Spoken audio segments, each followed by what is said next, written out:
Right. All right. We welcome you to today's conversation in entrepreneurship, where we are looking at the third unit of entrepreneurship. And the topic that we have today is business formation. First of all, we learned about the nature of business, of entrepreneurship in the first chapter. And then second chapter, we looked at business planning, where we highlighted some key principles that guide and underpin the whole idea of planning the business. And we did emphasize that you need always to plan your businesses. Now, after you have planned your business, what follows next? There is need to form the business. Business formulation. Business formation is what we are going to look at. So in the unit, we expect that at the end of it, or as students, you should be able to explain the concept of business development. You should be able to identify the forms of business ownership, identify and analyze the importance and roles of MSEs, and set up small-scale business. Should be able to distinguish the failure and success factors of MSEs and identify the problems of small-scale businesses in Zambia in this case, and develop organizational culture. That is what we expect you to do at the end of it all. You realize that after you have planned, you have done all your planning, then the next thing that you need to do is to formulate the business. But before you formulate your business, it is extremely important that you understand that the business exists in the forms. And the following are some of the three basic legal forms of the business. Number one, there is the proprietorship, the sole proprietorship. Okay, sole proprietorship.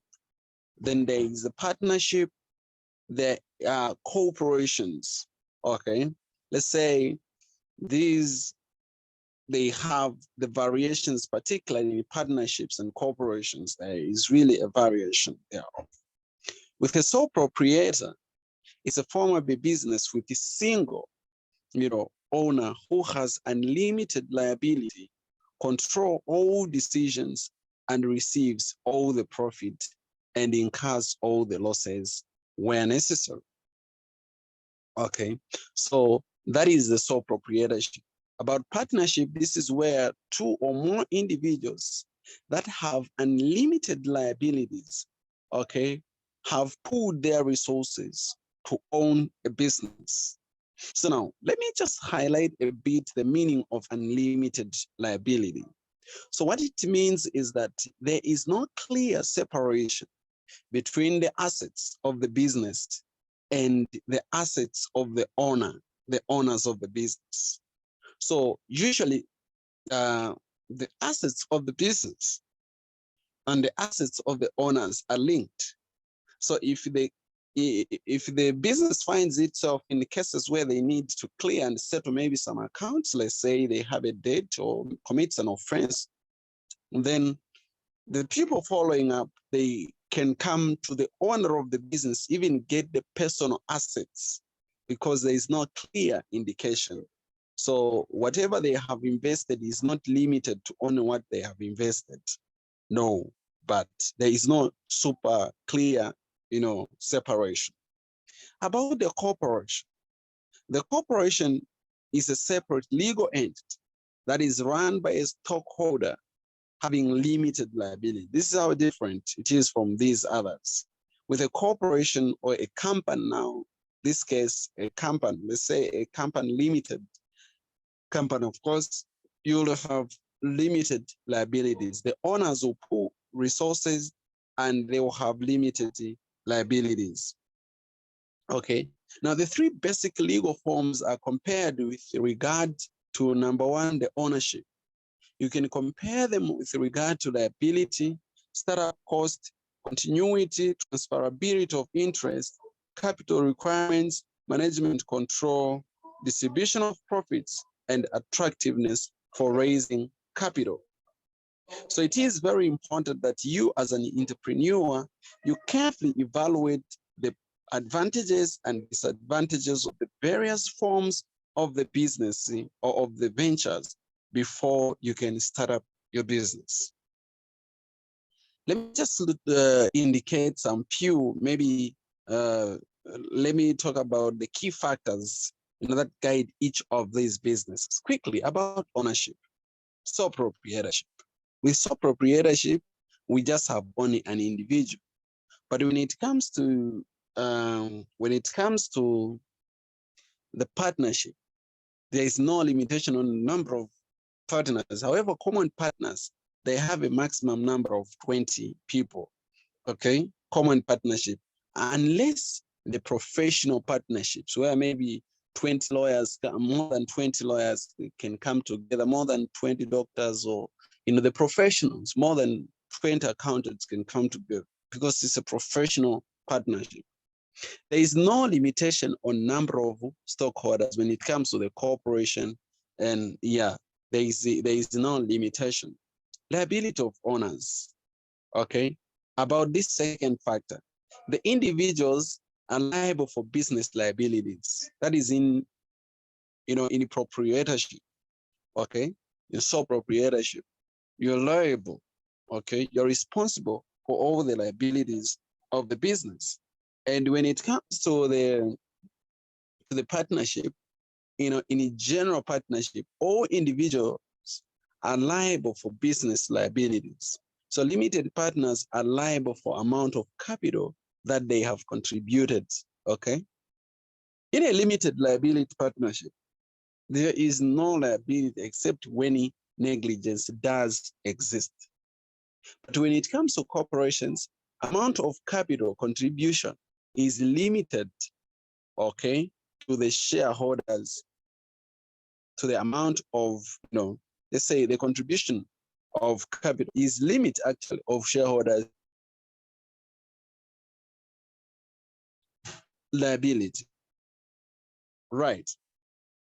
What about the costs of starting up a business?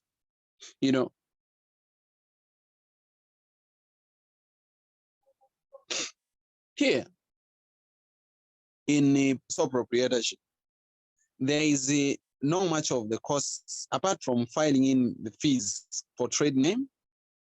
Now, for the partnership, there is the partnership agreement and some legal costs, some minor filing fees for trade name. When it comes to the corporation or a company itself, okay, it is created only by the statute. So there will be the articles of association, the filing in fees, there are some taxes to be paid, there are some fees for the state in which corporation registers to do business.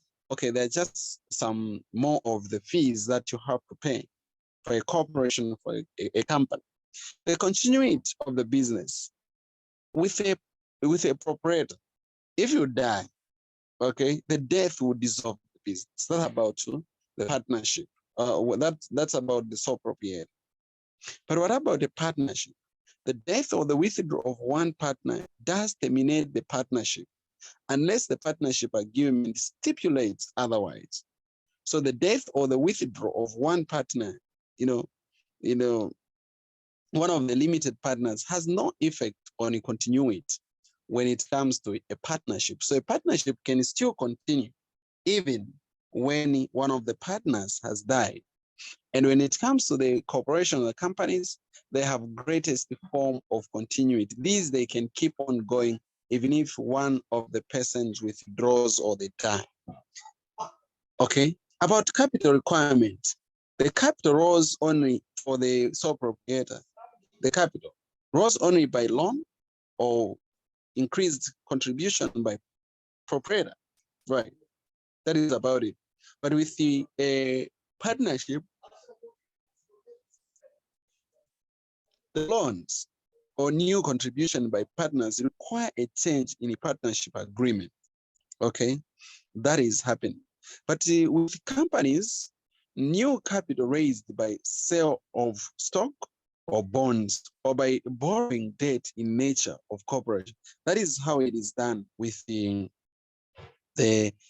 in different forms of business. So you can read through many of them, actually factors that guide those different forms of the businesses. That is very, very important that you go through all of them and understand properly the type of the business that you want to form. What form is it?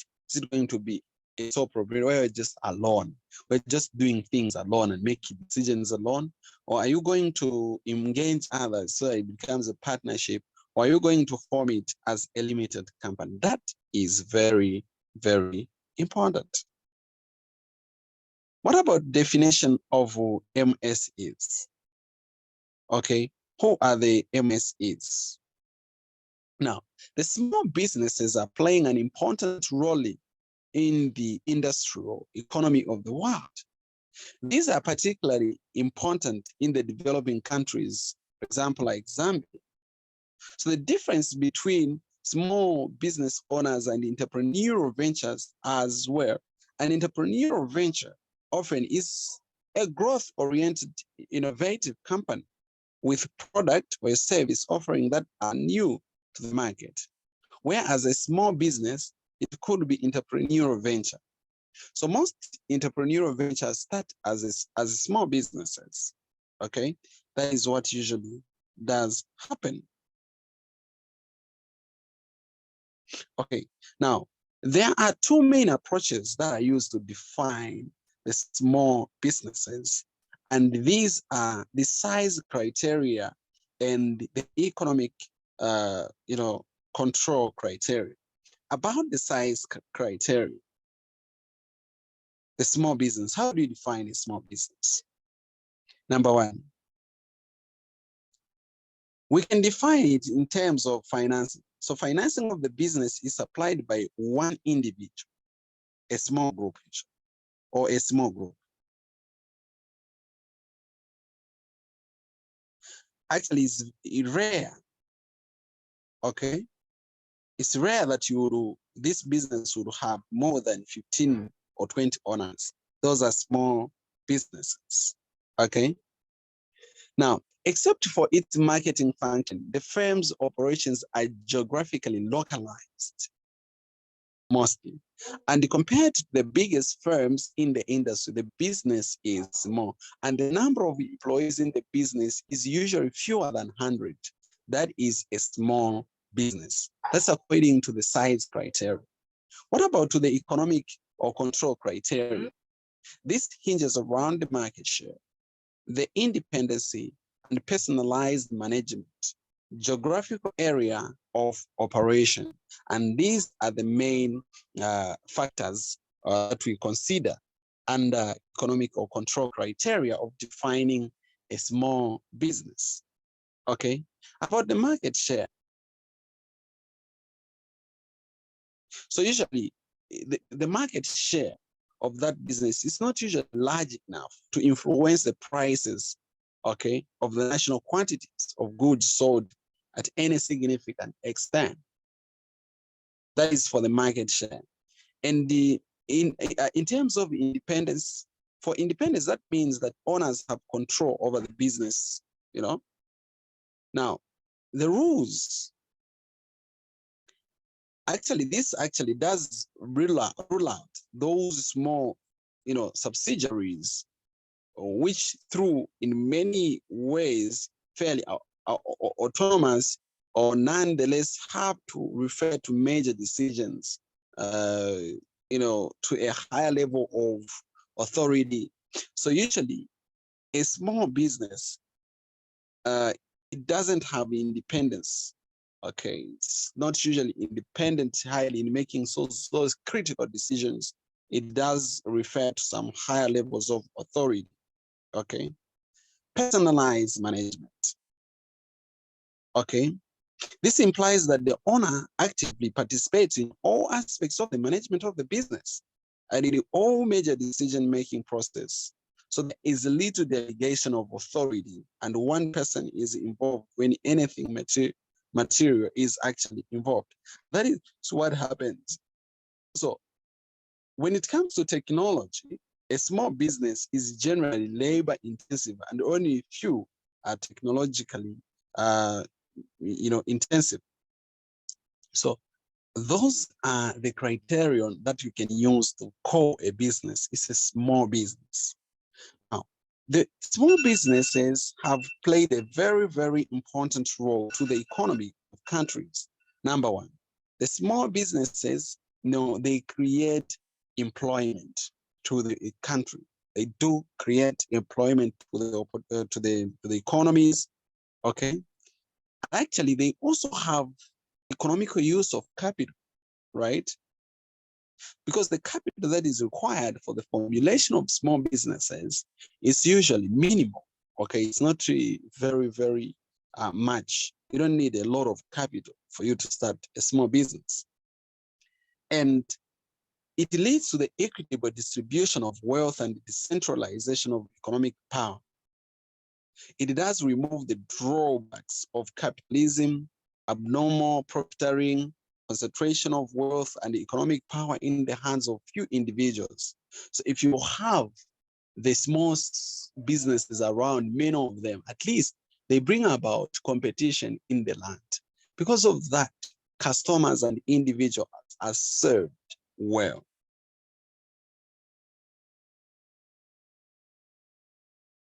So the businesses are very, very important. They do promote self-employment and they can participate more, especially when it comes to protection of the environment, the small-scale businesses. What about the classification of the micro and small enterprises? These can be classified in terms of, or in cases of manufacturing enterprises, let's say micro and small enterprises. With micro, this is actually one in which the investment in plant and machinery does not exceed, in cases of Zambia, 15,000.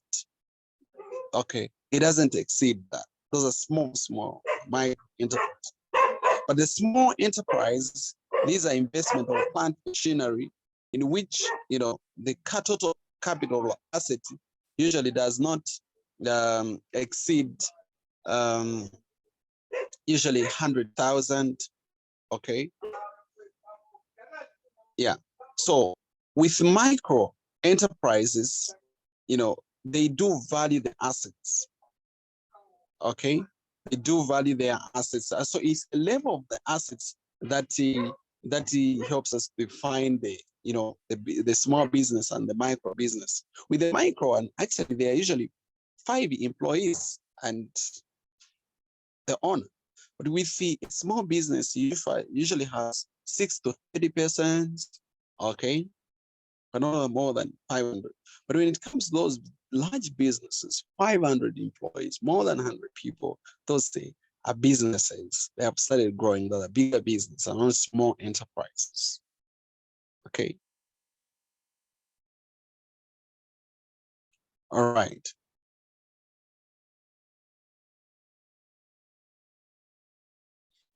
Now, what are some of the levels of the small businesses? Let's say here in Zambia, there are those what we call the startup businesses. Okay, it refers to the enterprise that incorporate people who are interested in establishing, the small businesses, and those who completed the required professional skill from various institutions and innovated by legal, either in the form of association or private. Yeah. There is the growth stage. With the growth stage, this is where an enterprise is said to be at growth because, the enterprise has become competent in price. It has become competent in quality, in supply, and profitable use of the support that is provided. Okay. This usually happens at a maturity level. A firm or a business will reach there when it is able to be profitable and invest further by fulfilling the definition given to the sector and using the support provided. Then there is also the growth medium level. This is where an enterprise is reaches, and it is said to be transformed from small to medium level of growth.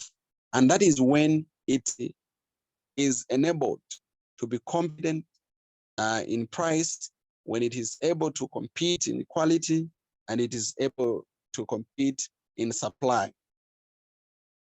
Now, what about setting up the small business? What are some of the steps that are involved for setting up the entrepreneurial venture? The steps are outlined here. Usually there are seven. Step number one, discovering your entrepreneurial potential is one of the very, very important steps in setting up the business. Okay? Know about your personal resources, the attributes through some self-evaluation. What will you bring to the venture? What is it that you're going to bring? What are your strengths and challenges? And these will affect the type of the venture you're going to choose. First step. The second step is to identify a problem, and a potential solution. A new venture, because has to solve a problem and meet a genuine need. This stage is called the stage of discovery. Generally, all these stages is called the stages of discovery. There is the stage of evaluation. When you finish the first stage, okay, which comprises of the first and second step, the second stage is evaluation. When you finish that first stage, you should have selected an idea that is worth of further detailed investigation. So when you reach at this point, you have to study the feasibility of that business. So the step three, this is where you evaluate the idea as a business opportunity. It is where you find out about the market need. Okay, this is where you look at the solution that you're providing, if it really satisfy the customer needs. At step number four, it is where you investigate and gather the resources. Okay, because the product or a service will get to the market. Now, how will it make money? What resources are required? The next stage is a stage of exploitation. Under this one, you have the following steps. When you are done with the first and second stage, discovery stage, evaluation stage, then you reach at the exploitation stage. When you reach at the exploitation stage, this is where you, number one, of course, or number five, that's the fifth step, you form the enterprise to create value. You set up a business entity, okay, and protect any intellectual property at this stage. You get ready for the launch. Step number six. This is where you implement the entrepreneurial strategy. You activate your marketing, your operating, your financial plans at this stage. Step number seven, this is where you plan the future. It is very important also to plan the future. Remember, I talked about business planning. You plan the business, but planning for the future is also continuous. From there, you go to environmental analysis. You have done a discovery stage, you have evaluated, right? Reached the evaluation stage. After evaluation stage, you have reached the exploitation stage. Now you're on the environmental analysis. You know that the entrepreneurship does not exist in a vacuum. It is usually affected by, the environment. And it does affect the environment.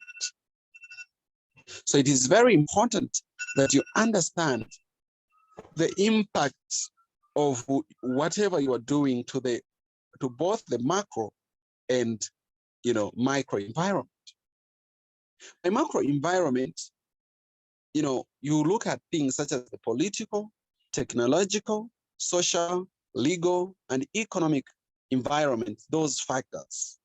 the social factors, the political factors, the technological factors, and when you analyze those, then you're analyzing the macroeconomic or the macro environment and try to ensure that it is there. Okay, it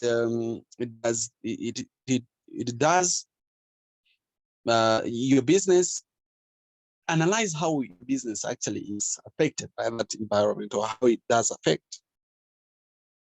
You also have to analyze the sector. This is very important. Analyze the sector in which your business is set. It's set to analysis. Check, are you going to make profit? What are common levels of profit people make? What are the prospect competitors do we have? Then from there, you do a SWOT analysis. Now, a SWOT analysis,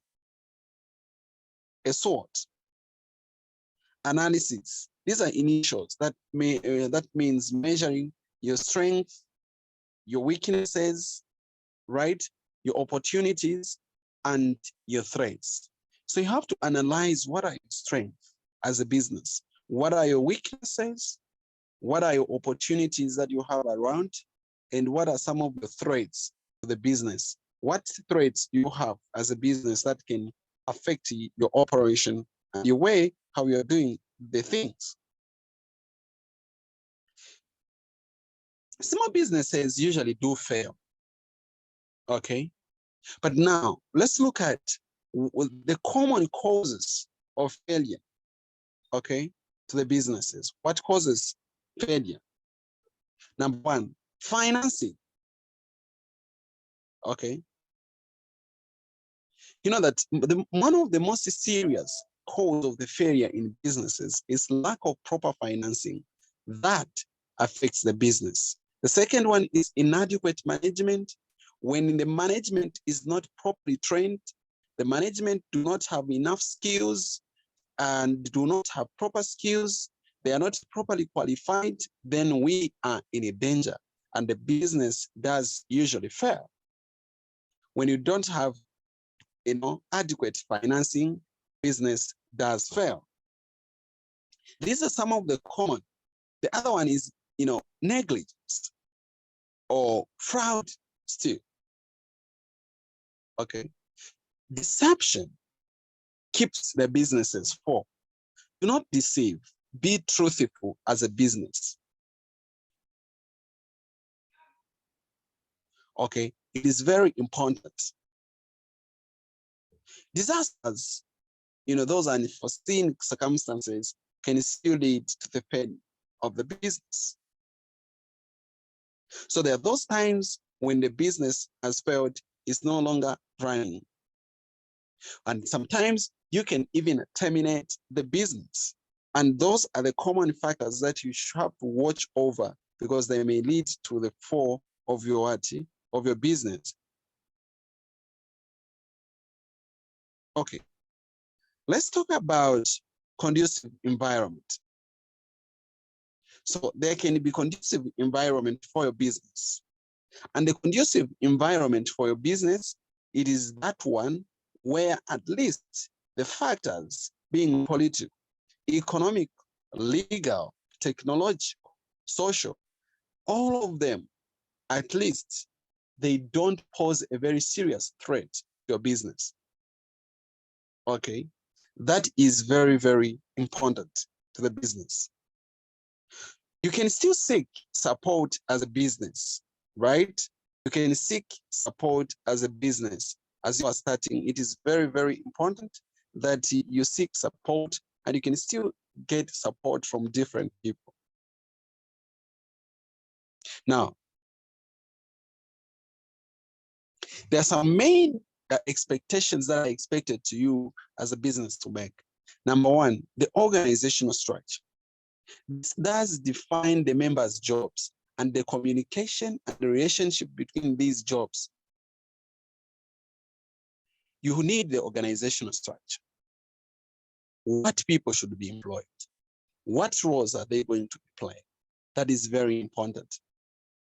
Usually these are depicted in what is called an organizational chart. There should be a chart that shows how your organization is set.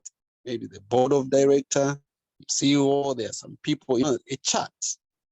and people to fill in those positions and what roles they do. Who is reporting to who? We expect you to plan, to measure, and evaluate. Should have those schemes that should be there to help you evaluate and plan your goals. You should have the selection criteria, of course, that you need to determine the set of guidelines. This on the, what you're going to, the kind of people that you're going to be choosing and for what position. Okay, there should be the criteria. What should be the qualification? Okay, the training should be there, specified.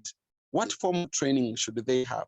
Should they have degrees? Should they just have diplomas? What level of education should they have acquired? That is very, very important. What level of experience should they have actually? So these actually do matter a lot. As we conclude, you should be able to answer the following questions. You should be able to define a small business. You should be able to name a company that seems large, but it might be classified as a small business. Okay. Why are small businesses more likely, than large business to be innovative? How would you show what small business is becoming a more important part of the economy? How can you explain all that? Should be able to describe the causes of small business failure, among others. That is very, very important. Do you have any questions? If you don't have any questions, we can end here.